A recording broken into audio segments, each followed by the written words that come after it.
चलिए आज की क्लास को आगे बढ़ाते हैं। आज हम लोग देखेंगे एपिसोड 5। एपिसोड 4 तक हमने पीवाईक्यू को सॉल्व कर लिया है। यानी 2011 से 2023 तक के पीवाईक्यू कर रहे हैं और साथ ही साथ उसके एनालिसिस साथ-साथ उससे संबंधित जो भी टॉपिक्स हैं उनकी रिवीजन कर रहे हैं। ठीक है? और आपका एमसीक्यू भी यानी मॉक भी लग जाएगा और रिवीजन भी हो जाएगा। जैसा कि मैं हमेशा कहता रहता हूँ कि अगर आपको किसी भी एग्ज़ाम को समझना है, तो आपको उसके पीवाई यानी प्रीवियस ईयर क्वेश्चन पेपर को अच्छे से एनालिसिस करके सॉल्व करना पड़ेगा। जहाँ तक बात यूपीएससी की है दोस्तों, यूपीएससी की बात करें तो अभी जो 2022 से और 21 से 23 तक आया चेंज, वो उसके ऑप्शन के पूछने के तरीके में बहुत ज़्यादा चेंज आया है। यानी कॉन्सेप्ट आपको अगर क्लियर है या ऑप्शन आपको सारे-सारे क्लियर हैं, तो ही आप उसको सही कर सकते हैं। आप जो है उसमें एलिमिनेशन ल लगाकर क्वेश्चन को सॉल्व नहीं कर सकते। कहने का मतलब यूपीएससी का प्रीलिम्स जो है बदल गया है। तो इसको आपको ध्यान से आपको पूरे कॉन्सेप्ट क्लियर रहने चाहिए। तो उन्हीं को हम लोग ध्यान में रखकर पीवाईक्यू रिवीजन सीरीज आपके लिए लेकर आए हैं, जिसमें हमने 5 एपिसोड जो है ज्योग्राफी के, जिसमें भारत और विश्व का भूगोल को शामिल किया है, उसको सॉल्व कर लिया है। और जैसे कि आपको पता है कि हमारी पीडीएफ इस इन क्लासेस की इन्फॉर्मेशन और पीडीएफ कहाँ पर मिलेगी? टेलीग्राम चैनल पर, व्हाट्सएप पेज पर मिल जाएगी। यहाँ से स्कैन करके ज्वाइन कर सकते हैं। ये हमारा इंस्टाग्राम आईडी और फेसबुक आईडी है, उसको भी आप ज्वाइन कर सकते हैं। तो इसके पहले एपिसोड 4 में हमने जो है 2014 में जो क्वेश्चन पूछे गए थे, वहाँ तक लगभग जो है हम लोगों ने 12 क्वेश्चन सॉल्व कर लिए थे पूरे डिटेल एनालिसिस के साथ। और अब हम लोग क्वेश्चन नंबर 13 में देखते हैं। जैसे इसमें अब देखिए रिवर की बात की गई है, तो हम पूरा भारत के चाहे हिमालयन रिवर की बात हो या प्रायद्वीपीय रिवर की बात हो, सारा रिवर इसी में रिवीजन कर लेंगे। तो ऐसे आपका मॉक भी हो जाएगा और जो भी इम्पोर्टेंट फैक्ट है वो आपके लिए बहुत ज़्यादा क्या कह सकते हैं, आपको बहुत ज़्यादा लाभ पहुँचाएँगे। तो इसमें क्वेश्चन को देखते हैं। इसमें पूछा है निम्नलिखित नदियों पर विचार कीजिए। इसमें कौन-सी धारा या कौन-सी नदी जो है अरुणाचल प्रदेश से होकर बहती है? तो ये कीवर्ड हो गया, अरुणाचल प्रदेश से होकर बहती है। नदी है वो अरुणाचल प्रदेश से होकर बहती है। इसमें कौन-कौन से है ये? पराग, लोहित, सुबनसिरी। तो ये पराग रिवर तो बहुत ज़्यादा पूछा जाता है, ठीक है? हालाँकि जो भारत में जितने भी रिवर सिस्टम हैं, उनमें से कहीं से भी क्वेश्चन आ सकता है, इसकी कोई गारंटी नहीं ले सकता और जो गारंटी ले रहा है इसका मतलब आपको बेवकूफ़ बना रहा है। तो आपको सारी चीज़ें देख के जानी है, क्वेश्चन कहीं से भी पूछा जा सकता है और हमेशा कुछ न कुछ न्यूज़ में रहता है और इसलिए ये ओपन क्वेश्चन होता है नदियों से। तो इसमें देखेंगे बराक रिवर की जहाँ तक बात है, तो बराक रिवर जो है वो आप देखेंगे यहाँ पर, ये मणिपुर है, मणिपुर से ये बहते हुए असम से होते हुए ये देखेंगे अंततः बंगाल की खाड़ी में जो ब्रह्मपुत्र पद्मा बनती है, पद्मा से इधर मेघना बनती है, उससे मिल जाती है। यानी ये बांग्लादेश में आके अंततः बंगाल की खाड़ी में मिल जाती है। कहने का मतलब ये मणिपुर में बहती है। तो इसका संबंध क्या हो जाएगा? ये अरुणाचल प्रदेश से नहीं है। तो बाकी लोहित और सुबनसिरी की जहाँ तक बात है, तो आप देखेंगे लोहित और सुबनसिरी की जहाँ तक बात है, तो सुबनसिरी, ये दाएँ और बाएँ तरफ से मिलने वाली नदियाँ हैं। तो ये देखेंगे तो ये अरुणाचल प्रदेश से इसका संबंध है। तो इस प्रकार इसमें 1 और 2 और 3 सही हो जाएगा, यानी ऑप्शन बी सही हो जाएगा। अन्य नदियों की बात करें इसमें और आपको ध्यान क्या रखना है, जैसे चलिए सिक्किम शुरुआत करते हैं। सिक्किम से तीस्ता रिवर इसमें जो है आकर मिलती है और इसके अलावा इसमें देखेंगे तो आपको बराक रिवर का पता ही चल गया और इधर देखेंगे तो इधर धनसिरी है, इधर सुबनसिरी है, फिर इधर देखेंगे धनसिरी नदियाँ हैं जो असम में जो है ब्रह्मपुत्र से मिलती हैं।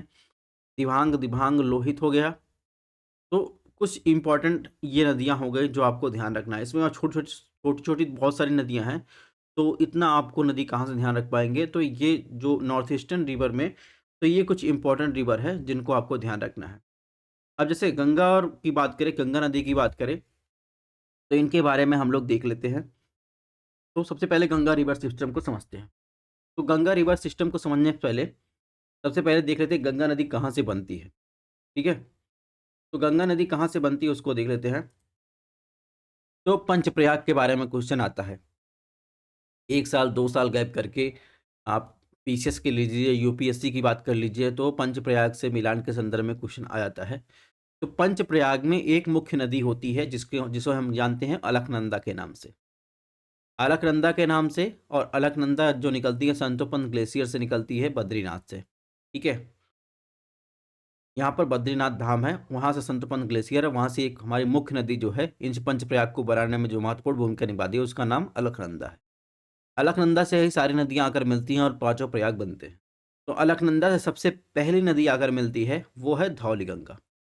धौलीगंगा देखेंगे तो वो जहाँ पर अलकनंदा से मिलती है वहाँ पर बनता है विष्णुप्रयाग। अब ये धौलीगंगा किस ग्लेशियर से निकल रहा है ये बहुत ज़्यादा इंपॉर्टेंट नहीं है, लेकिन आपको ध्यान रखना हो तो रख सकते हैं।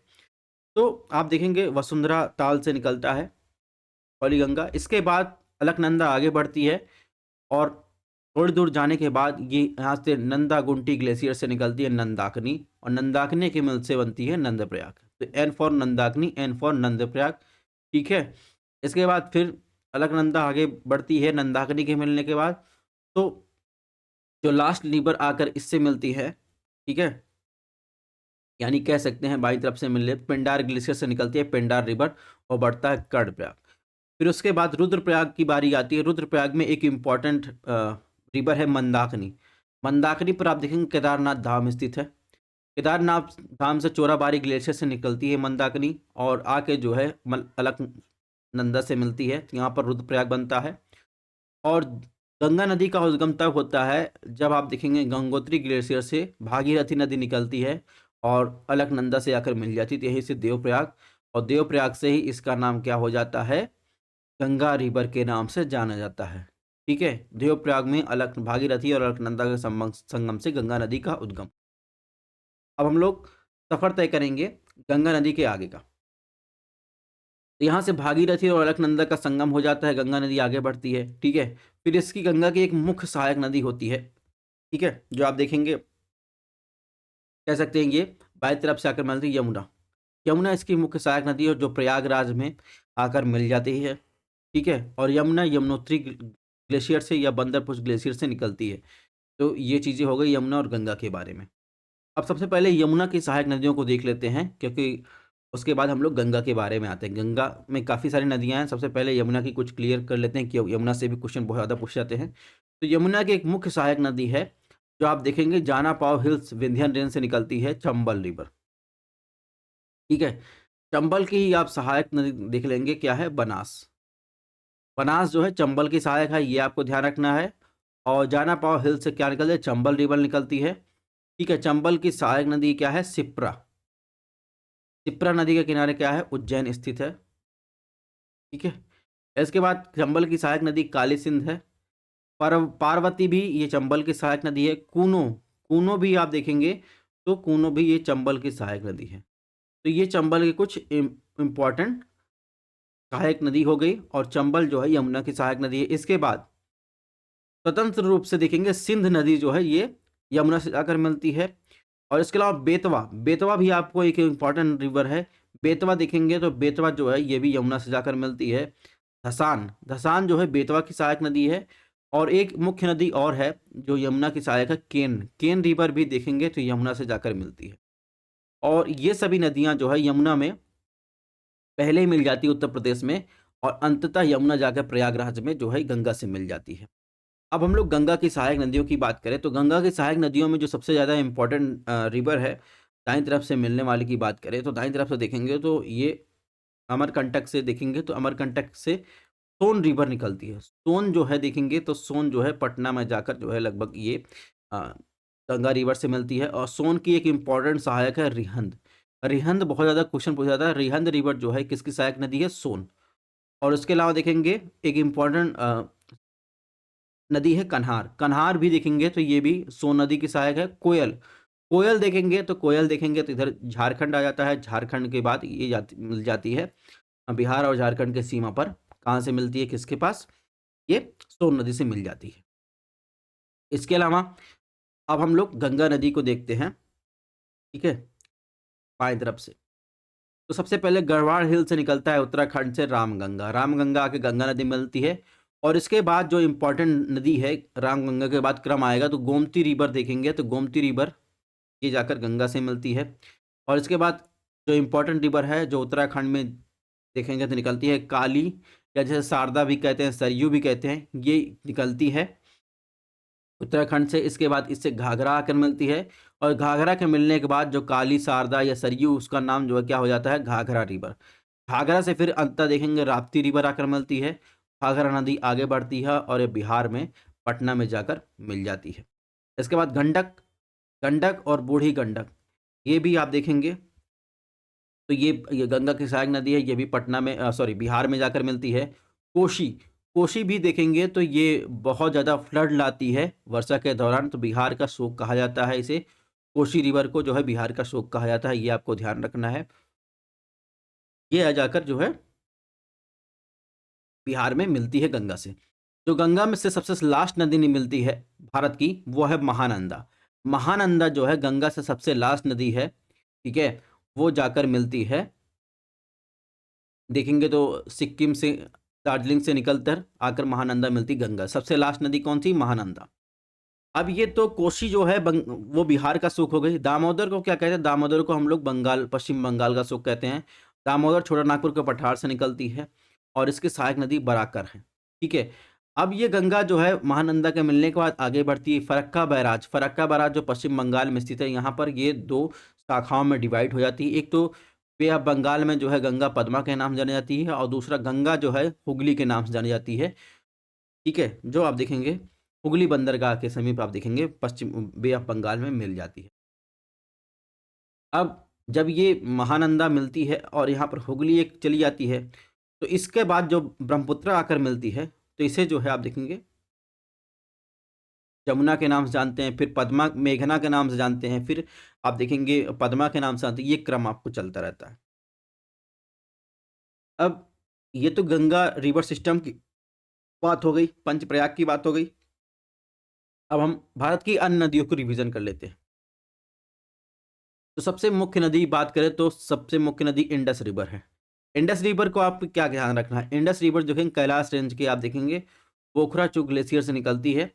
और इंडस रिवर और बात करें ब्रह्मपुत्रा रिवर, ब्रह्मपुत्रा रिवर और इंडस रिवर दोनों जो है सिंटैक्सियल बैंड बनाती हैं। एक बार क्वेश्चन पूछा गया कि निम्नलिखित में भारत की कौन सी ऐसी दो नदियां हैं जो सिंटैक्सियल बैंड बनाती हैं।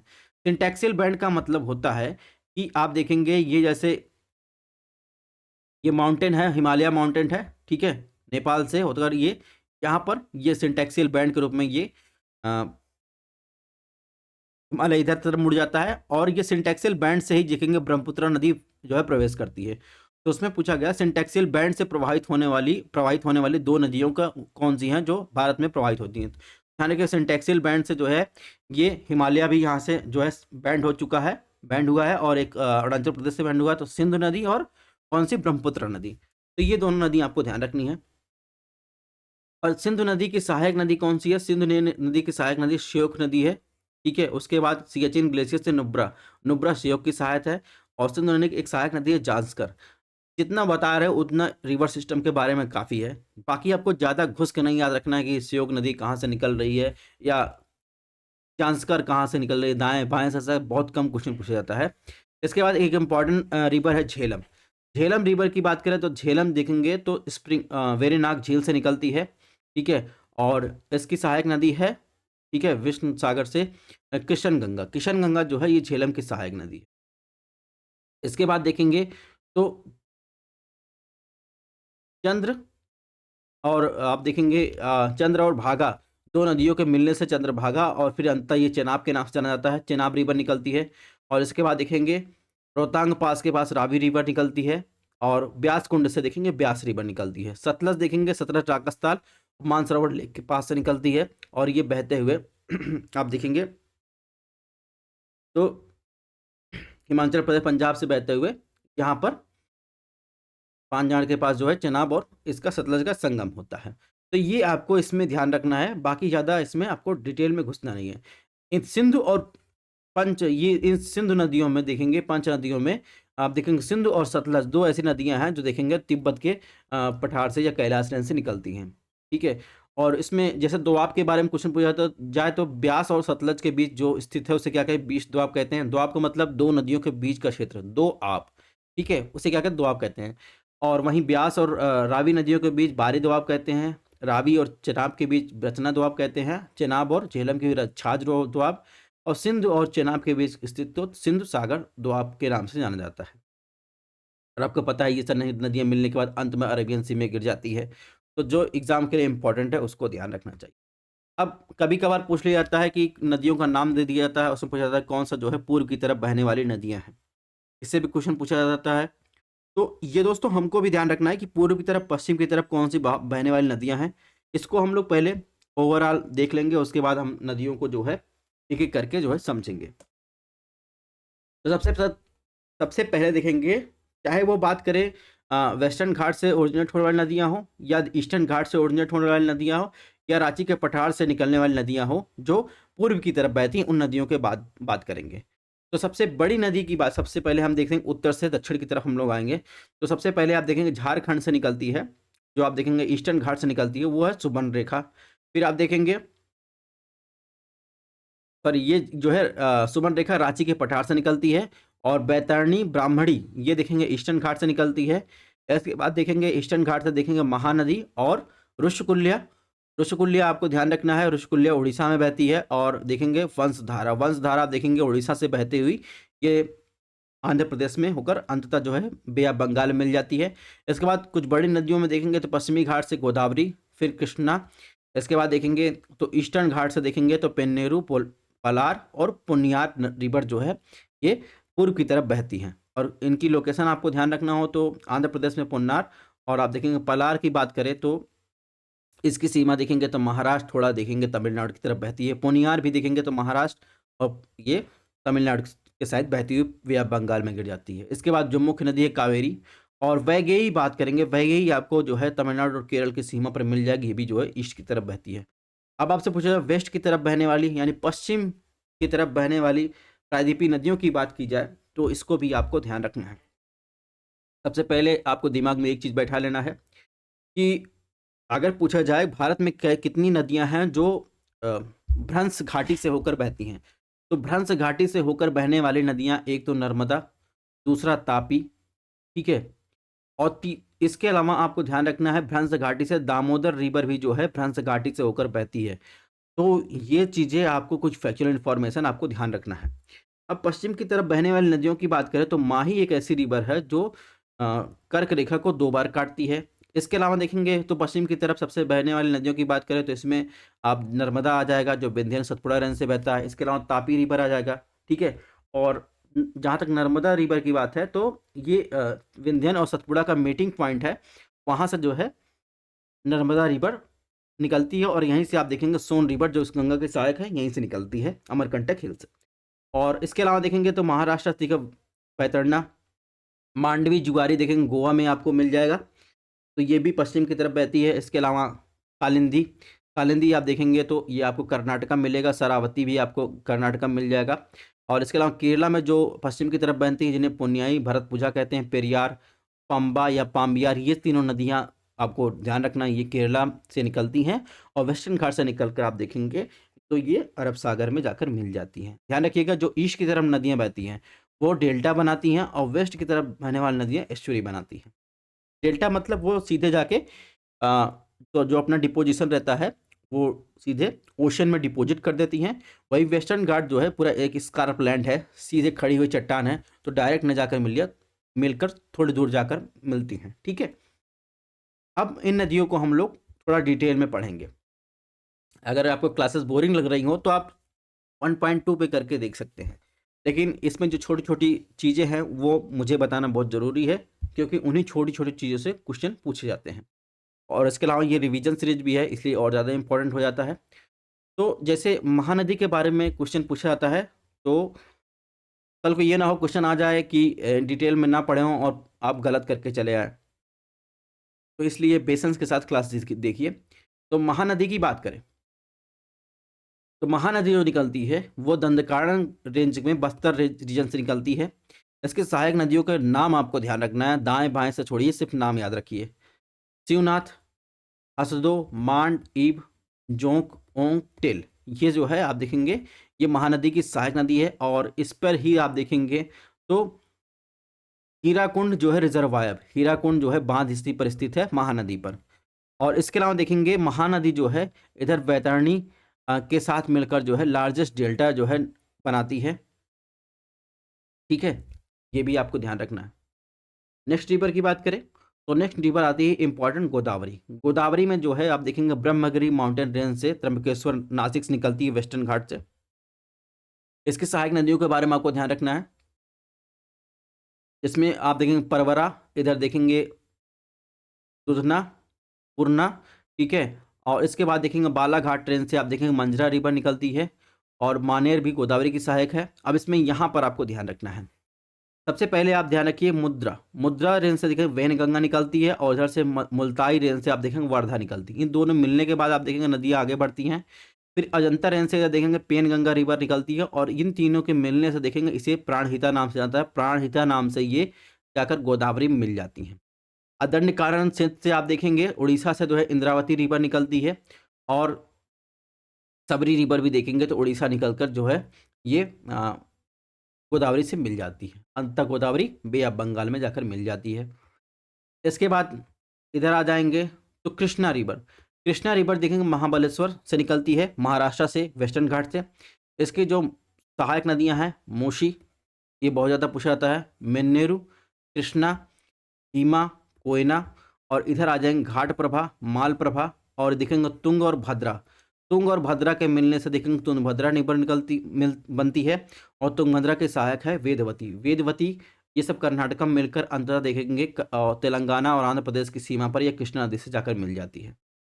ठीक है, और इसके अलावा देखेंगे तुंग और भद्रा की बात जहाँ तक हम लोग कर रहे हैं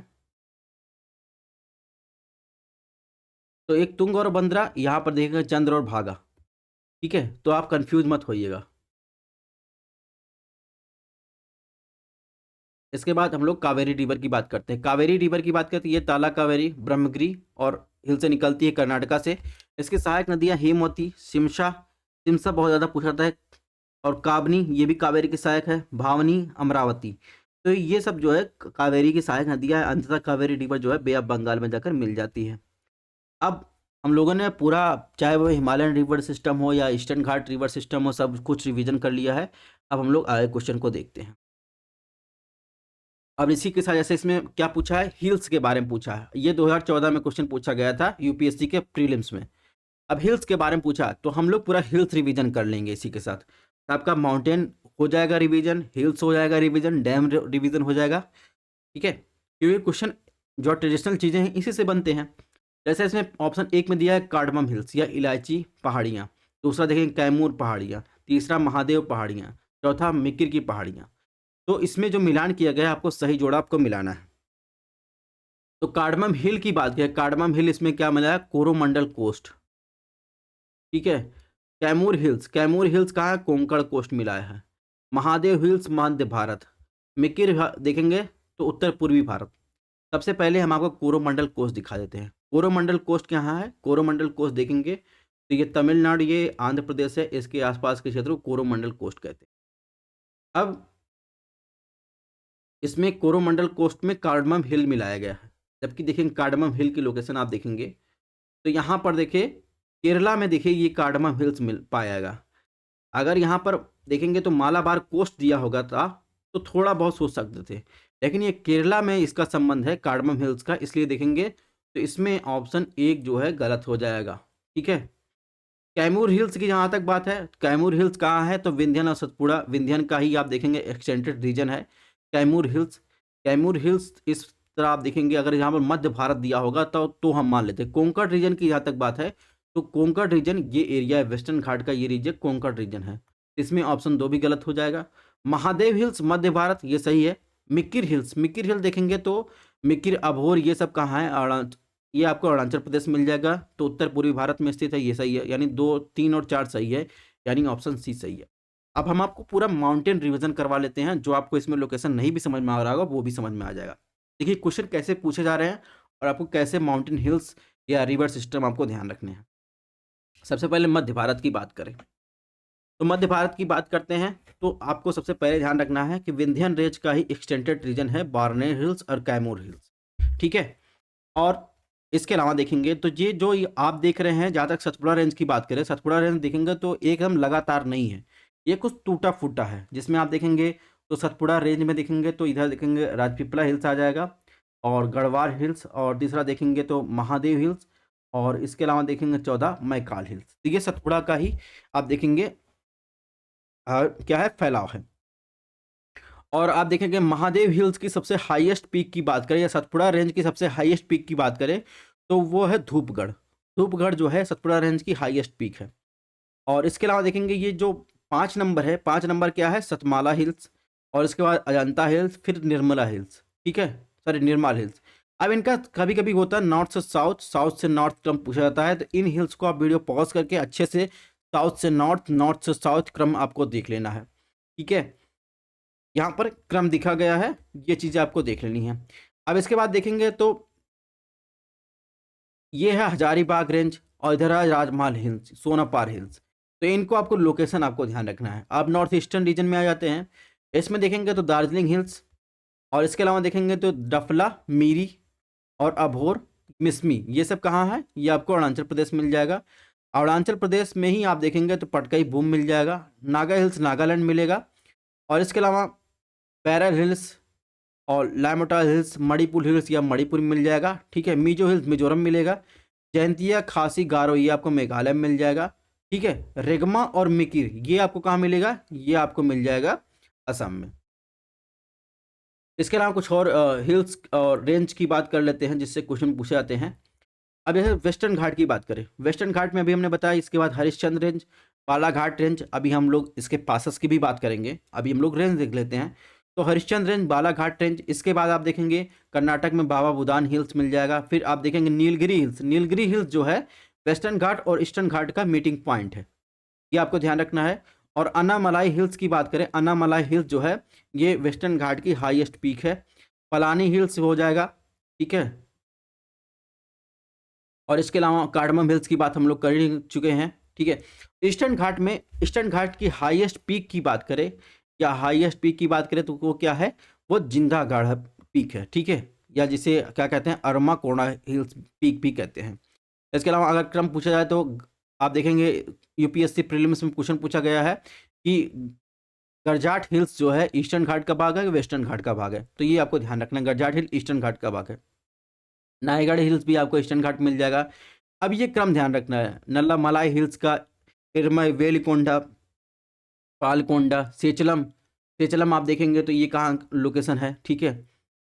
सेचलम देखेंगे तो ये तेलंगाना में आपको मिल जाएगा, और इससे क्वेश्चन पूछा भी गया है इस बार 2014 में। इसके अलावा देखेंगे जावेदी, ठीक है, सेवराय, पंचमलाई हिल्स, तिरुमलाई हिल्स, ये सब कहाँ ईस्टर्न घाट का पार्ट है। तो ये चीज़ें आपको ध्यान रखनी है।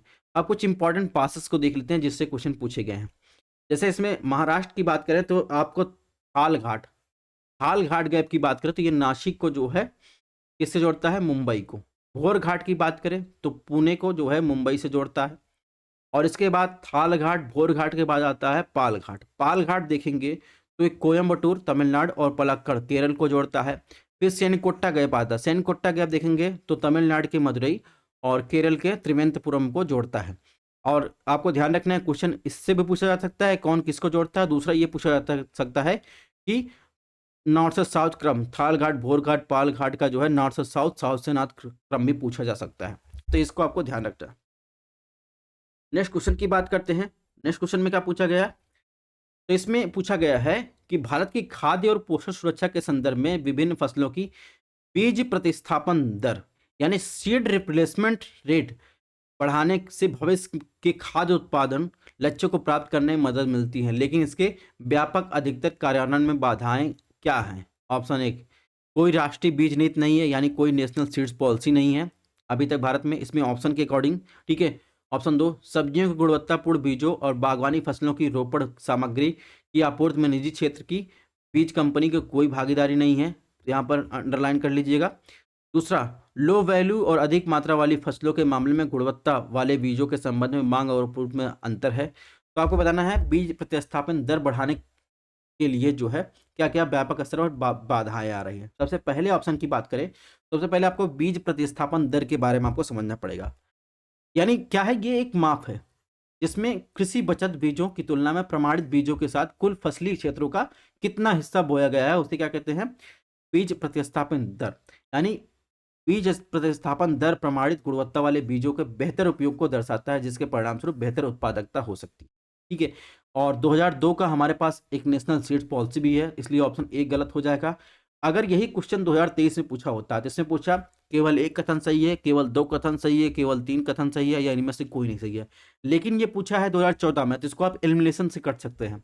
तो इसमें ऑप्शन ए गलत है, जहां जहां एक हो उसको एलिमिनेट कर दीजिए। दूसरा, इसमें लिखा है निजी क्षेत्रों के बीच कंपनियां सब्जियों की गुणवत्ता वाले बीजों का आपूर्ति करती हैं, लेकिन कम मात्रा में। ठीक है, यानी निजी क्षेत्र की जो है कई सारी जो है हाइब्रिड जो है कंपनियां जो है बीजों की आपूर्ति करती हैं। इस प्रकार इसमें इसमें ऑप्शन 2 गलत हो जाए, क्योंकि इसमें लिखा है निजी क्षेत्र की कोई भी जो है बीज कंपनियां भागीदार नहीं है, तो इसमें ऑप्शन 2 गलत हो जाएगा।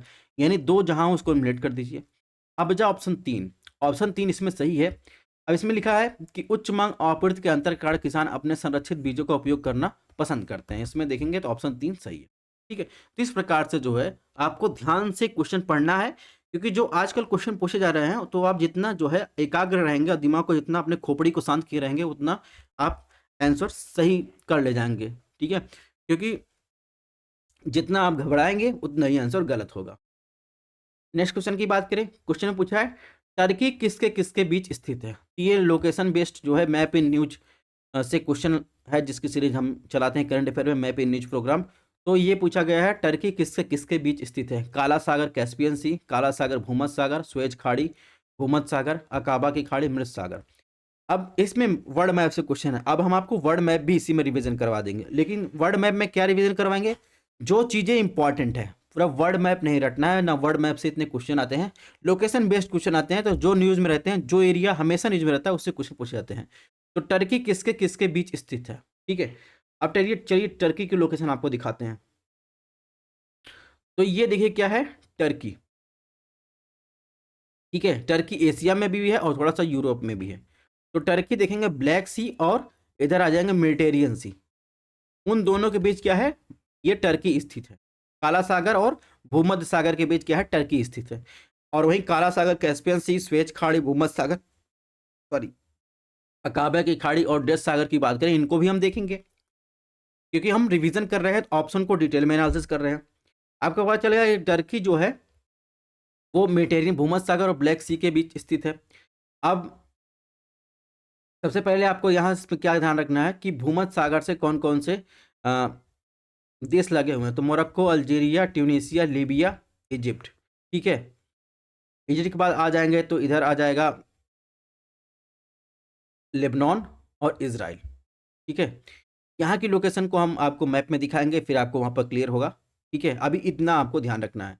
इसमें कुछ सी हैं, उनको आपको ध्यान रखना है, जैसे आयोनियन सी कहाँ है, कैरियन सी कहाँ है, लिगुरियन सी कहाँ है। ठीक है, एडियाटिक सी, और इसके अलावा देखेंगे तो यहाँ आपको इंग्लिश चैनल मिल जाएगा। एजियन सी कहाँ, ये आपको ध्यान रखना है।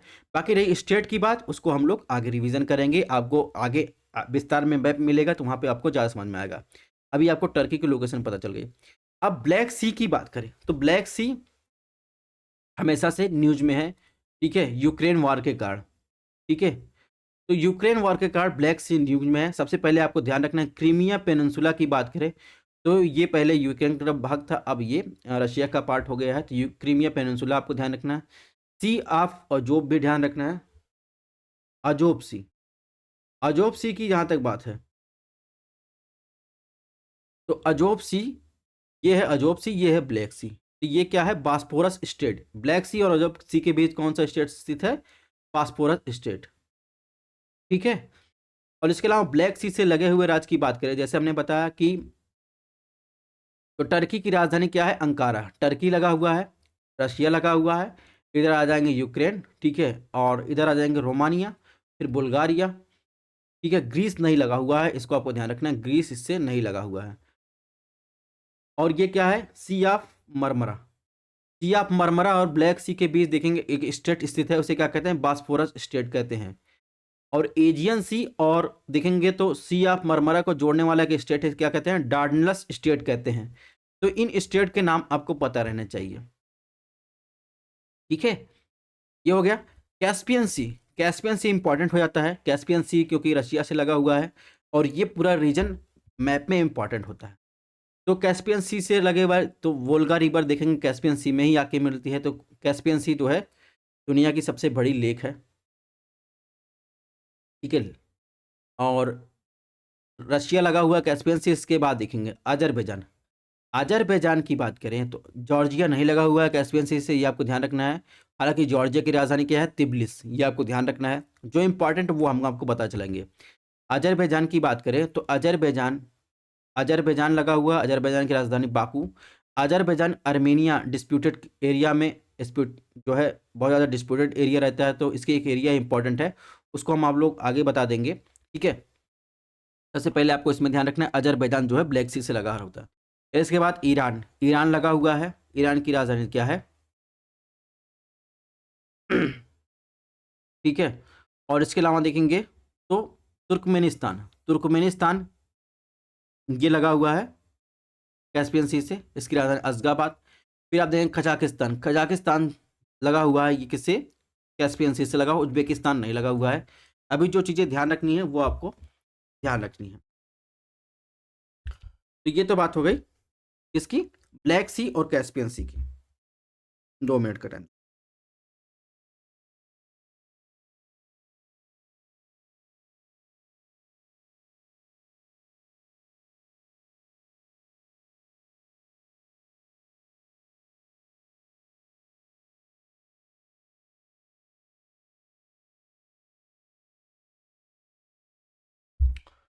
तो हम लोग आगे बढ़ने से पहले इसमें हमने ब्लैक सी और कैस्पियन सी को देख लिया। अब हमने बात की थी आर्मेनिया और अजरबैजान के बीच एक डिस्प्यूटेड एरिया है, नागार्नो काराबाग। नागार्नो काराबाग आपको ध्यान रखना है, ये आर्मेनिया और अजरबैजान के बीच डिस्प्यूटेड एरिया है। सियाफ मरमरा को हमने देख लिया, जो बास्पोरस स्टेट को ब्लैक सी से जोड़ता है। और इस्तांबुल, इस्तांबुल जो है ये टर्की की जो है राजधानी थी। ठीक है, इसके अलावा अभी टर्की में एक आपको क्या ध्यान रखना है, टर्की में ही आप देखेंगे एनाटोलिया का पठार भी आप देखेंगे टर्की में स्थित है। तो ये कुछ इंपॉर्टेंट चीज़ें हैं जो आपको ध्यान रखनी है। इसके अलावा मिडिल एशिया से जो है क्वेश्चन आते हैं, उनकी राजधानी के संबंध में क्वेश्चन आते हैं। मिडिल एशिया में एक इंपॉर्टेंट जो है ट्राइब पाई जाती है, किर्गिज। किर्गिज आपको ध्यान रखना है, किर्गिज ट्राइब आपको मिडिल एशिया में देखने को मिलेगी। अब कजाकिस्तान की राजधानी अस्थाना। ठीक है, किर्गिस्तान की राजधानी बिश्केक, तजाकिस्तान की राजधानी दुशांबे। ठीक है, इसके अलावा उज्बेकिस्तान की राजधानी ताशकंद, तुर्कमेनिस्तान की राजधानी अशगाबाद, ईरान की राजधानी तेहरान, अजरबैजान की राजधानी क्या हो जाएगी? बाकू। तो ये आपको वीडियो पॉज करके ये राजधानी शहर आपको जरूर याद करके जाना है एग्जाम में। कुछ चीज़ें हैं जिनकी राजधानी शहर इंपॉर्टेंट है। इसके अलावा हमने वहाँ पर ऑप्शन में दिया था रेड सी की बात किया था। तो रेड सी की बात करें तो रेड सी यहाँ पर आपको दिख मिल जाएगा, अरेबियन प्रायद्वीप के बाद आपको देखने को मिल जाएगा। तो रेड सी की बात करें, रेड सी और गल्फ ऑफ अदन की बात करें, उसे जोड़ता है बाफ अलमंडे स्टेट जोड़ता है। यहाँ पर पर्शियन गल्फ आपको देखने को मिल जाएगा। और इसके अलावा जो है यहाँ पर आप देखेंगे तो सिनाई प्रायद्वीप ये आपको मिल जाएगा देखने को, ये मिस्र का भाग है। और यहाँ पर सिनाई प्रायद्वीप से लगा हुआ आपको गाजा स्ट्रिप देखने को मिल जाएगा। हालांकि इसमें क्या ध्यान रखना है, यहाँ पे आपको ध्यान रखना है स्वेज कैनाल। तो यहाँ से आप देखेंगे रेड सी से हुए होते हुए मेडिटेरियन सी को जोड़ता है स्वेज कैनाल, जो एक इंपॉर्टेंट रूट है। उस पर कुछ इंपॉर्टेंट लेक है जिनके बारे में कभी कभी पूछ लिया जाता है। तो lake bitter lake, sorry great bitter lake, little bitter lake, तो ये सब क्या है? ये कुछ लेक है। अंततः देखेंगे तो ये मेडिटेरियन सी में पोर्ट सहित के साथ ये जुड़ता है। ये है स्वेज कैनाल। सिनाई प्रायद्वीप आपको ध्यान रखना है, सिनाई प्रायद्वीप जो है ये क्या कहते हैं, मिस्र का पार्ट है। अब हम लोग बात करते हैं एक इम्पॉर्टेंट एरिया, पैलेस्टाइन और इसराइल जो है न्यूज़ में है, तो इससे लोकेशन से क्वेश्चन पूछे जाएंगे। तो हमने बात की थी मेडिटेरियन सी से लगे हुए, अगर पूछा जाए तो इजिप्ट से लगा हुआ, आपसे एक बार आर का क्वेश्चन पूछा था, गाजा स्ट्रिप यानी गाजा पट्टी क्या मिस्र से लगा हुआ है, ऐसा लोकेशन जो है क्वेश्चन पूछा था। तो इजिप्ट से जो है गाजा पट्टी लगा हुआ है। और मेडिटेरियन सी से आप देखेंगे इधर मिस्र, इसराइल लगा हुआ है। ठीक है, जॉर्डन नहीं लगा हुआ है। ठीक है, सीरिया भी नहीं लगा हुआ है। और वेस्ट बैंक आप देखेंगे तो ये आपको देखने को मिलेगा। एक चीज़ यहाँ पर ध्यान रखना है, डेड सी, डेड सी भी आप देखेंगे जॉर्डन और इसराइल की सीमा पर आपको देखने को मिलेगा। ठीक है, जहाँ तक डेड सी की बात है तो डेड सी जो है लेक वान के बाद जो टर्की में स्थित है, लेक वान के बाद जो है सबसे हाईएस्ट जो है सैलाइन वाटर है। ठीक है, लवड़ी झील है। तब दुनिया की सबसे खारे पानी की झील कौन सी है? टर्की में स्थित लेक वान। उसके बाद नंबर आता है डेड सी का, जो आप कहाँ मिलेगा? डेड सी आपको मिल जाएगा यहाँ पर इसराइल और जॉर्डन की सीमा पर। उसके बाद नंबर आता है ग्रेट साल्ट लेक जो है यूएसए के उटाह प्रांत में मिलेगा। ये सबसे ज़्यादा साल्टेड एरिया है। ठीक है, अब नेक्स्ट क्वेश्चन की बात करते हैं। क्वेश्चन नंबर 17 में क्या पूछा है, ये भी 2014 में पूछा गया है क्वेश्चन है। इसमें पूछा है दक्षिण से उत्तर की ओर बढ़ने पर दक्षिण पूर्व एशिया में निम्नलिखित शहरों की घटना का सही क्रम क्या है? Bangkok, Hanoi, Jakarta, Singapore. आपको सही उत्तर आपको बताना है। तो आपको सबसे पहले बात, अगर आपने कुछ इसमें एरिया आपको पता रहेगा तो आप जो है इस क्वेश्चन को सही कर ले जाएंगे। तो आपको जहाँ तक हनोई, जकार्ता, सिंगापुर की बात है और बैंकॉक की बात है, दो चीज़ आप अलग करके रखिए। बैंकॉक को अलग नज़रिए से देखिए, क्योंकि बैंकॉक को अलग नज़रिए से मतलब ये नहीं कि आप जिस तरह के सोच रहे हैं वो नज़रिया नहीं सोचना है। बैंकॉक मतलब थाईलैंड। ठीक है, तो थाईलैंड कहाँ होगा? थाईलैंड हमेशा ऊपर होगा। ठीक है, बर्मा के बाद थाईलैंड आता है, लाओस आता है, वियतनाम। तो कहाँ है ये? बैंकॉक। तो सबसे उत्तर में कौन हो जाएगा? बैंकॉक। यानी सबसे लास्ट में कौन होगा? बैंकॉक। यानी एक जहाँ वो ऑप्शन जो है इसमें कर दीजिए। ठीक है, तो इसमें एक और चार जो है यानी ए और डी एलिमिनेट हो गया। इसके बाद देखेंगे तो इसमें सुमात्रा आइलैंड पर जाएंगे। सुमात्रा आइलैंड पे आप देखेंगे जकार्ता। जकार्ता सबसे लास्ट में है, यानी सबसे दक्षिण में है, तो जकार्ता सबसे लास्ट में हो जाएगा। यानी स्टार्टिंग में सबसे ज़्यादा कौन आएगा? जकार्ता, और अंत में आएगा बैंकॉक। बीच में क्या बचा? बीच में हनोई और सिंगापुर बचा, तो इसमें ऑप्शन बी सही हो जाएगा। ठीक है, तो यहाँ पर देखेंगे तो ये इसकी लोकेशन हो गई जकार्ता, दक्षिण से उत्तर की तरफ जाएंगे। इसके बाद सिंगापुर, इधर देखेंगे ब्रुनोई, और इधर आएंगे तो बैंकॉक। तो ये दक्षिण से उत्तर क्रम हुआ। इसके अलावा आसियान कंट्री भी इससे संबंधित है। आसियान कंट्री के बारे में सोच लेते हैं। आसियान कंट्री का हेडक्वार्टर जकार्ता इंडोनेशिया में है। आसियान कंट्री में कितने देश है आपको चलिए काउंटिंग करके बता देते हैं। आसियान कंट्री में ब्रुनोई, ठीक है, बर्मा, कंबोडिया और Indonesia, Laos, Malaysia, Philippines, Singapore, Thailand, Vietnam. यानी कहने का मतलब आपको 10 देश जो है आसियान कंट्री मिले। इसका हेडक्वार्टर कहाँ है? इंडोनेशिया में। ठीक है, जकार्ता इंडोनेशिया में। नेक्स्ट क्वेश्चन की बात करें तो क्वेश्चन नंबर 18 में क्या पूछा है? इसने पूछा है भारत के चांगपा समुदाय के संदर्भ में निम्नलिखित कथनों पर विचार कीजिए, कौन सा कथन इसमें सही है? तो ऑप्शन एक दिया है, यह मुख्यतः उत्तराखंड राज्य में रहते हैं। ऑप्शन दो, वे पश्मीना बकरियों को पालते हैं जो उनसे बढ़िया ऊन प्राप्त करते हैं।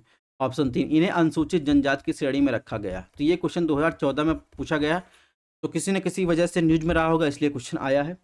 ठीक है, तो जहाँ तक चांगपा समुदाय की बात है, चांगपा समुदाय देखेंगे तो ये तिब्बती लोग हैं और मुख्य रूप से आपको लद्दाख और जम्मू कश्मीर मिल जाएंगे। और ये अच्छी किस्म की देखेंगे तो पश्मीना भेड़े पालते हैं, जिससे जो सामान्य पश्मीना रहती है उनसे अच्छा जो है रेशम का उत्पादन करते हैं। और चांगपा समुदाय को 1989 में जो है एसटी के रूप में जो है शेड्यूल ट्राइब के रूप में घोषित किया गया था। ठीक है, तो इस प्रकार इसमें यहाँ तक ऑप्शन एक की बात, उत्तराखंड में नहीं रहते हैं, ये लद्दाख और जम्मू कश्मीर में देखने को मिलेंगे। और बाकी दो ऑप्शन यानी 2 और 3 सही हैं। अब इसमें एक एसटी की बात होती है और उसमें भी एसटी से भी पिछड़े कुछ समुदाय होते हैं। ठीक है, यानी विशेष रूप से पिछड़ी जनजातियों की बात कर रहा है, पीवीटीजी ग्रुप की बात कर रहा है। ठीक है, तो सबसे कमजोर जनजातियों को क्या कहते हैं? पीवीटीजी। एक नई श्रेणी बनाई गई है। ठीक है, और इसमें अभी वर्तमान में देखेंगे तो इसमें पीवीटीजी की कुल संख्या कितनी है? 75 हो गई है। ठीक है, जिसमें आप देखेंगे 705 अनुसूचित जनजातियों में से आप देखेंगे 75 को जो है विशेष रूप से पिछड़ी हुई जनजातियों के रूप में वर्गीकृत किया गया है। तो आपको ये संख्या आपको ध्यान रखनी है। 75 कितनी पीवीटीजी है? वो 705 एसटी ट्राइब में से 75 जो है पीवीटीजी ग्रुप में आती हैं। नेक्स्ट क्वेश्चन की बात करते हैं। इसमें पूछा है भारत के निम्नलिखित शहरों पर विचार कीजिए। पारंपरिक साड़ी और कपड़े के बारे में पूछा है इसमें। जैसे भद्राचलम तेलंगाना में स्थित है, चंदेरी, कांचीपुरम, करनाल हरियाणा में स्थित है। तो पारंपरिक साड़ी के बारे में आप बताओ तो कांचीवरम की साड़ियाँ, चंदेरी जो है एमपी संबंधित है। ठीक है, कांचीवरम देखेंगे तमिलनाडु संबंधित है। तो इसमें 2 और 3 सही है, तो ये आप बिना देखे भी कर सकते हैं इसको। ठीक है, नेक्स्ट क्वेश्चन की बात करें तो इसमें क्वेश्चन नंबर 20 की बात करें, इसमें क्वेश्चन पूछा गया है कि वेटलैंड दिया है और नदियों के संगम की बात इसमें पूछी गई है। तो हरीके वेटलैंड ब्यास और सतलज के संगम बताया, केवलादेव घाना राष्ट्रीय उद्यान बनास और चंबल के संगम पर, कोलेरू झील मूसी और कृष्णा के संगम पर। ठीक है, तो कोलेरू झील और इसमें आपको बताना कौन सा सही सुमेलित है। जहाँ तक हरीके वेटलैंड की बात है तो हरीके वेटलैंड क्या है और ये केवलादेव ये क्या है? मैन मेड वेटलैंड है। ठीक है, और हरीके वेटलैंड की लोकेशन देखेंगे तो ये सतलज और ब्यास के रिवर पे स्थित है। केवलादेव की लोकेशन आप देखेंगे यहाँ पर स्थित है। तो केवलादेव जो जो है वो गंभीर और बाणगंगा के संगम पर स्थित है। और केवलादेव को जो है 1881 में जो है वेटलैंड के रूप में घोषित किया गया था। तो इसमें देखेंगे तो सिर्फ ऑप्शन एक सुमेलित है, दो तो सुमेलित नहीं है। जहाँ तक कोलेरू झील की बात है तो ये गोदावरी और कृष्णा के संगम पर स्थित है, जबकि मूसी जो है कृष्णा की सहायक नदी है। तो ऑप्शन तीन भी गलत हो जाएगा, यानी इसमें ऑप्शन एक सही हो जाएगा। ठीक है, तो यहाँ पर देखिए कोलेरू, ये कोलेरू लेक की लोकेशन दी गई है। ये कृष्णा और गोदावरी के संगम पर स्थित है। अगर आपसे पूछा जाए कि भारत की ऐसी झील का नाम बताइए जो दो राज्यों के साथ सीमा साझा करती है, तो पुलिकट जो है ये आंध्र प्रदेश और तमिलनाडु के बीच जो है सीमा साझा करती है, पुलिकट झील। ठीक है, चिल्का लेक की बात करें तो ये लार्जेस्ट जो है लेगून वाटर बॉडी है भारत की। और नॉर्थ ईस्टर्न रीजन की देखेंगे तो लोकटक लेक जो है एक फ्लोटिंग लेक है, और इसके साथ जो है लार्जेस्ट लेक है पूरे नॉर्थ ईस्ट इंडिया की। ठीक है, और इसके अलावा देखेंगे तो इसमें आप देखेंगे लार्जेस्ट फ्रेश वाटर लेक की बात करें राजस्थान में, तो इसका मिल जाएगा इसमें राजस्थान में। वुलर लेक की बात करें, लार्जेस्ट फ्रेश वाटर लेक है इंडिया की। वुलर लेक कहाँ पे मिलेगा? जम्मू कश्मीर में। यहाँ पर देखिए कुछ डैम के बारे में बात किया गया है, तो इनको आपको ध्यान रखना है। जैसे कावेरी पर कावेरी डैम मिल जाएगा, मैत्तूर डैम पुनियार रिवर पर मिल जाएगा, चंद्रभागा रिवर पर जो आप देखेंगे कृष्णा की सहायक है। नागार्जुन सागर डैम देखेंगे तो ये भी आप देखेंगे कहाँ पर? कृष्णा पर मिल जाएगा। कोयना डैम भी आप देखेंगे तो कहाँ पर मिलेगा? ये भी कृष्णा पर मिल जाएगा। और इसके अलावा देखेंगे तो गोदावरी रिवर पर आप इधर आएंगे तो इधर आ जाएंगे तो परवरा डैम मिल जाएगा। ठीक है, तापी पर आप देखेंगे तो कोकरापारा या काकरापारा डैम आपको मिल जाएगा। ठीक है, महानदी रिवर पर आप देखेंगे तो हीराकुंड डैम मिल जाएगा। ठीक है, पांचेत, मैथान, ये सब आपको देखेंगे पश्चिम बंगाल के आसपास आपको देखने को मिलेगा। ठीक है, दामोदर रिवर के और बराकर रिवर के आसपास।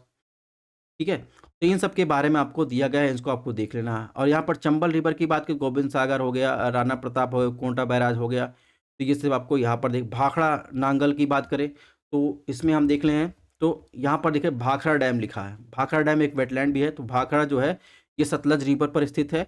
और पोंग डैम आपको ध्यान रखना बहुत ज़्यादा इस बार न्यूज़ था। पोंग डैम जो है ब्यास रिवर पर स्थित है। तो ये पोंग और ब्यास डैम हो गया। इसके अलावा यहाँ पर देखेंगे तो इसमें मेजर डैम इन इंडिया दिया गया है। तो अलग अलग राज्य, कौन से राज्य में कौन सा डैम स्थित है, तो आपको वीडियो पॉज करके यहाँ पर देख लेना है। जैसे तिलैया डैम आपको झारखंड में स्थित है, ये आपको ध्यान रखना है। और इसमें यहाँ पर देखेंगे तो राम बहुत सारे वर्तमान में देखेंगे तो टोटल जो है वेटलैंड कितने हो गए? 80 हो गए हैं, 75 से 80 हो गए हैं। ठीक है, और विश्व आर्द्र भूमि की बात करें, विश्व आर्द्र भूमि दिवस की बात करें, ये 2 फरवरी को जो है मनाया जाता है। और इसका इस बार का विषय क्या था? वेटलैंड्स एंड ह्यूमन वेलबींग इस बार का विषय था 2024 का। ठीक है, और सबसे ज़्यादा वेटलैंड्स आपको कहाँ देखने को मिलेंगे? तमिलनाडु में देखने को मिलेंगे। उसके बाद उत्तर प्रदेश का नंबर आता है 10, ये आपको ध्यान रखना है। और जो हाल फिलहाल में जो वेटलैंड बढ़ाए गए 75 से 80 हुए, उसमें लेटेस्ट आपको ध्यान रखना है 3 स्थल की बात करें, उसमें अंक समुद्रम पक्षी रिजर्व वायर, अघनाशी मुहाना और मगादी केरल संरक्षण रिजर्व, ये कर्नाटक में स्थित है। इन तीनों को शामिल कर 2 की बात करें तो कराई वेट्टी पक्षी अभ्यारण्य और लांगवुड 16 रिजर्व वन, ये तमिलनाडु में स्थित है। ठीक है, तो ये कहाँ हो गया? तमिलनाडु में। कहने का मतलब सबसे हाईएस्ट जो है तमिलनाडु, उसके बाद उत्तर प्रदेश का नंबर आता है। और 16 वन की बात करें तो 16 वन आपको ध्यान रखना है, ये आपको तमिलनाडु में मिल जाएगा। ये एक मिक्स्ड फॉरेस्ट है। ठीक है, तो ये चीज़ें आपको ध्यान रखनी है। नेक्स्ट क्वेश्चन की बात करें, क्वेश्चन नंबर 21 में क्या पूछा है? क्वेश्चन नंबर 21 में पूछा है, यदि आप हिमालय से होकर यात्रा करते हैं तो आपके वहाँ निम्नलिखित में किस पेड़ पौधे की प्राकृतिक रूप से उगते हुए आपको दिखने की संभावना आपको दिखेगी? ठीक है, तो ये क्लाइमेटिक रीजन और वनस्पति के रिलेशन से क्वेश्चन आया है, जिसकी चर्चा हमने बार बार डिटेल में क्लासेस भी ली हैं। चलो, विश्व जलवायु और प्राकृतिक वनस्पति के संबंध के बारे में चर्चा की है। में देखेंगे ओक या बांज, चंदन, पुरुष। तो आप देखेंगे चंदन देखेंगे तो ये चंदन जो वनस्पति है, चंदन ये आप देखेंगे तो मानसूनी टाइप क्लाइमेट, यानी जहाँ हम लोग जहाँ रह रहे हैं इसकी विशेषता है। तो चंदन तो आपको हिमालय में नहीं मिलेगा। 3 एलिमिनेट कर दीजिए, यानी 3 जहाँ हो एलिमिनेट कर दीजिए, क्योंकि 2014 में क्वेश्चन पूछा गया था, आप जाहिर सी बात है एलिमिनेट कर ही सकते हैं। और 2023-22 में पूछा जाता तो एलिमिनेट नहीं कर पाते हैं। और इसके अलावा इन दोनों में जो है हिमालय में आपको ये पौधे आपको दिखाई दे देंगे, ओक और बुरुंज। इसमें ऑप्शन ए सही हो जाएगा। तो देखिए ये वर्ल्ड क्लाइमेटिक रीजन और उनके वनस्पति के संदर्भ बारे में यहाँ पर दिखाया गया है। जैसे विषुवत-रेखीय जलवायु प्रदेश की बात करें तो 0 से 10 डिग्री नॉर्थ साउथ के बीच में आपको मिलेगा। और विषुवत-रेखीय जलवायु प्रदेश में आप देखेंगे तो यहाँ पर लैटेराइट सॉइल या रेड सॉइल पाई जाती है। और इसके अलावा मानसूनी में भी आप देखेंगे लैटेराइट और रेड सॉइल पाई जाती है। अब लैटेराइट और रेड सॉइल की बात करें तो यहाँ पर इतनी बारिश होती है कि जो भी भारी पोषक तत्व रहते हैं वो ऊपर आ जाते हैं, और जो मिट्टी के लिए आवश्यक पोषक तत्व रहते हैं वो निक्षालन की प्रक्रिया के द्वारा मिट्टी के सतह में चले जाते हैं। ठीक है, तो इस वजह से जो है यहाँ पर लौ के ऑक्साइड ऊपर आ जाते हैं, इसलिए लेटराइट सॉइल का कलर लाल होता है। ये कार्ड आपको ध्यान रखना है। और यहाँ पर देखेंगे तो विषुवत रेखीय जलवायु प्रदेश में महोगनी, रोजवुड, आयरनवुड, सिनकोना, एनी, एवोनी जैसे ट्री पाए जाते हैं। और मानसूनी में देखेंगे तो साल, टीक, नीम, बबूल, बांस, चंदन, तेंदू, पलाश, खैर जैसे जो है पेड़ पौधे पाए जाते हैं। बाकी अन्य भी इसमें दिया गया है, इसको आपको ध्यान रखना है। एक चीज़ इसमें ध्यान रखना है, अगर आपसे पूछा जाए कि किस क्लाइमेटिक रीजन में कि ठंडियों में वर्षा होती है, तो ये आपको ध्यान रखना है। और जो वर्षा होती है तो ये भूमध्यसागरीय प्रदेश की विशेषता है। जहाँ पर आप देखेंगे तो यहाँ पर ठंडियों में वर्षा होती है पछुआ पवन के प्रभाव से, और ग्रीष्म ऋतु जो है शुष्क रहता है। इसके अलावा भूमध्यसागरीय प्रदेश में जो है जो इंडस्ट्री है वो फेमस है। आप देखेंगे शराब उद्योग बहुत ज़्यादा फेमस है, वहाँ पर जो है रसदार फलों की खेती भी की जाती है। ठीक है, तो इनको आपको ध्यान रखना है। बाकी और डिटेल हमने अलग से क्लासेस में चर्चा की है, तो आप वहाँ से देख सकते हैं। इसके अलावा नेक्स्ट क्वेश्चन की बात करें, क्वेश्चन नंबर 22 में पूछा है, क्या पूछा है, कोयला, संस्तर, मीथेन और शेल गैस नामक दो गैर परंपरागत यानी रिन्यूएबल एनर्जी स्रोत के संदर्भ निम्नलिखित कथनों पर विचार कीजिए। ऑप्शन एक, कोयला संस्तर मीथेन कोयला संस्तर से निष्कर्षित शुद्ध मीथेन गैस है, जबकि शेल गैस केवल केवल यहाँ अंडरलाइन कीजिए प्रोपेन और ब्यूटेन का एक मिश्रण है जो सूक्ष्म कणिक अवसादी सेलों से निर्मित की जा सकती है। ऑप्शन दो, भारत में कोयला संस्तर मीथेन मुख्य स्रोत बहुतायत में मिलते हैं, जबकि किंतु अब तक शेल गैस के स्रोत नहीं पाए गए हैं। तो ऑप्शन दो में कह रहा है कि कोयला संस्तर में यानी उसके जो परत होती है उसमें मीथेन बहुत मात्रा में मिलती है, जबकि शेल गैस के स्रोत अभी तक भारत में नहीं पाए गए हैं। अब अगर ऑप्शन फर्स्ट की बात करें, जहाँ तक कह रहा है शेल गैस की, जहाँ तक बात कर रहा है, तो शेल गैस में कोल कोल गैस की बात करें तो कोल बेड मेथेन की बात करें, ये गैर पारंपरिक स्रोत है और प्राकृतिक गैस का प्रमुख स्रोत है। ठीक है, प्राकृतिक गैस में की बात, जब प्राकृतिक गैस की बात की जाए, प्राकृतिक गैस में जो मुख्य गैस होती है वो होती है मेथेन। अगर ये आपको कॉन्सेप्ट पता है कि प्राकृतिक गैसों में सबसे मुख्य गैस होती है मेथेन, उसके बाद ब्यूटेन, प्रोपेन, इन सब का नंबर आता है, तो मेथेन जो है मुख्य गैस होती है। तो क्या है, तो ये आप देखेंगे तो पृथ्वी के नीचे की परत से जो है कोयला, जो खदानें होती हैं वहाँ से जो है यहाँ से मेथेन को पाइपलाइन की सहायता से निकाला जाता है। ठीक है, और उसमें जो पानी मौजूद रहते हैं उनको बाहर निकाला डिस्चार्ज किया जा सकता है, यानी ड्रिलिंग के द्वारा जो है निकाला जाता है, कहने का मतलब। ठीक है, उनके परत से। सेल गैस क्या है, प्राकृतिक गैस को संदर्भित करता है जो सेल संरचनाओं के भीतर फंस जाती है। और इसमें देखेंगे तो सेल गैस ठीक दानेदार चलचली चट्टानें होती हैं जो पेट्रोलियम और प्राकृतिक गैस से समृद्ध हो सकती हैं, और इसमें हाइड्रोकार्बन के गैस के मिश्रण के रूप में होते हैं। इसमें मुख्य रूप से मीथेन मिलते हैं, लेकिन इसमें इथेन, प्रोपेन, ब्यूटेन के साथ देखेंगे अन्य हाइड्रोकार्बन भी शामिल रहते हैं, जैसे nitrogen, carbon dioxide, nitrogen, hydrogen के सल्फाइड भी होते हैं। तो इस प्रकार कहने का मतलब इसमें सिर्फ लिखा है सेल गैस में केवल क्या है, प्रोपेन और ब्यूटेन होते हैं, जबकि आप देखेंगे हाइड्रोजन, नाइट्रोजन, कार्बन डाइऑक्साइड भी होते हैं। इसमें ऑप्शन एक गलत हो जाएगा।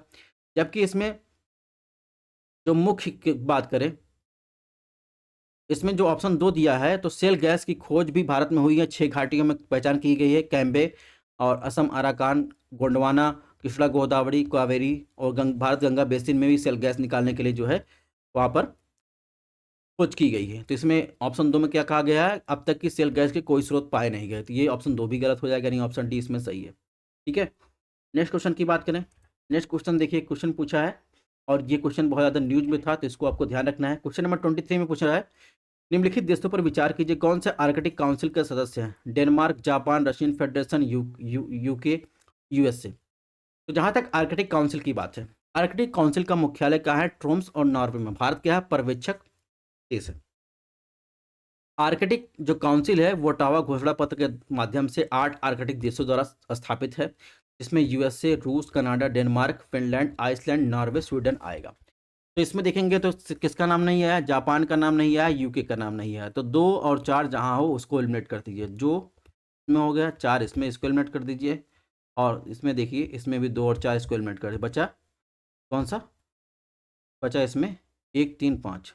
ठीक है, एक सेकेंड।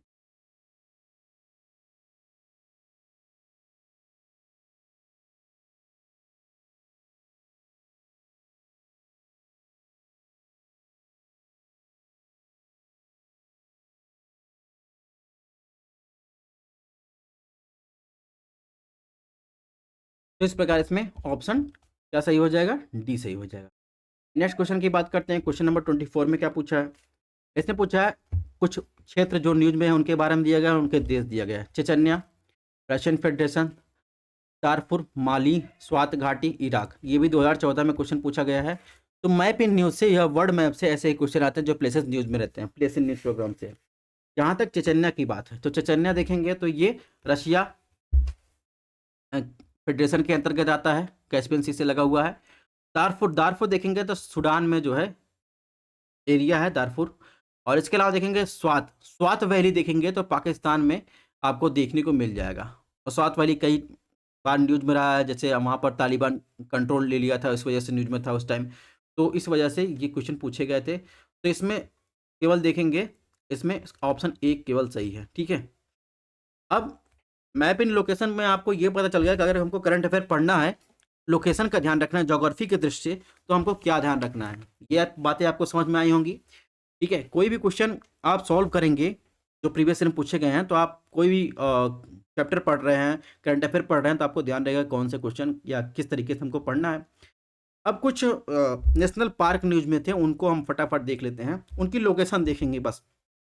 जैसे सबसे ज़्यादा न्यूज में था बक्सा टाइगर रिजर्व, बक्सा नेशनल पार्क, ये एक टाइगर रिजर्व है। और रैदाक जो है ये, और जयंतिया रिवर जो ब्रह्मपुत्रा के ट्रिब्यूटी इसके बीच स्थित है। तो ये आपको कहाँ मिलेगा, ये आपको पश्चिम बंगाल मिल जाएगा। दूसरा इंपॉर्टेंट जो नेशनल पार्क है, ये न्योरा वैली नेशनल पार्क, ये आपको कहाँ मिलेगा, ये भी आपको पश्चिम बंगाल मिल जाएगा। ठीक है, जलदपारा नेशनल पार्क, जलदपारा भी आपको कहाँ मिलेगा, पश्चिम बंगाल में। इतना आपको ध्यान रखना है। इसके बाद असम में आ जाइए। असम में कुछ इंपॉर्टेंट जो है नेशनल पार्क थे, जैसे नमेरी नेशनल पार्क। ये सब जो नेशनल पार्क बता रहे हैं, चाहे नमेरी की बात हो या फिर नोरा की बात हो, ठीक है, या फिर बुक्सा की बात हो, यहाँ पर देखेंगे तो बंगाल टाइगर इतने ऊंचाई पर देखने को मिले हैं, इसलिए ये न्यूज में था रॉयल बंगाल टाइगर, तो आपको ध्यान रखना है। और नमेरी नेशनल पार्क ये आपको कहाँ मिलेगा, ये आपको असम मिल जाएगा। ठीक है, काजीरंगा भी आपको कहाँ मिलेगा, ये असम मिल जाएगा। ओरंग नेशनल पार्क या जिसे राजीव गांधी नेशनल पार्क है, ये भी आपको असम मिलेगा। ठीक है, अब इसके अलावा और कौन से नेशनल पार्क आपको ध्यान रखने हैं, इसके अलावा अरुणाचल प्रदेश के नेशनल पार्क जो आपको नामदफा, नामदफा जो है ये नेशनल पार्क आपको ध्यान रखना है, इसमें जो है इम्पॉर्टेंट है। नामदफा नेशनल पार्क जो है कभी कभी क्वेश्चन पूछा जाता है, या देखेंगे ये फ्लाइंग स्क्वायरल के लिए एक प्राकृतिक आवास स्थल है, और ये भी बहुत ज़्यादा न्यूज में था इस साल, इसको ध्यान रखना है। इसके अलावा मेघालय के कुछ हैं जिसमें नोकरेक नेशनल पार्क एक इंपॉर्टेंट नेशनल पार्क है, जिससे बहुत ज़्यादा क्वेश्चन पूछ जाते हैं। तो नोकरेक नेशनल पार्क कहाँ है, नोकरेक नेशनल पार्क आप देखेंगे तो आपको मेघालय में मिल जाएगा। तो कुछ नेशनल पार्क जो इंपॉर्टेंट है, अब इतने नेशनल पार्क है, कितने को ध्यान रखेंगे, लेकिन जो नेशनल पार्क साल भर न्यूज रहे उनको तो हम लोगों को ध्यान रखना ही है। तो ये चीज़ें आपको ध्यान रखनी है। आपको बता दिया कि आपको पीडीएफ कहाँ मिलेगी, पीडीएफ आपको हमारे टेलीग्राम चैनल व्हाट्सएप पेज पे मिलेगी। क्लासेस पसंद आ रही चैनल को सब्सक्राइब कर सकते हैं। मिलते हैं नेक्स्ट लेक्चर में।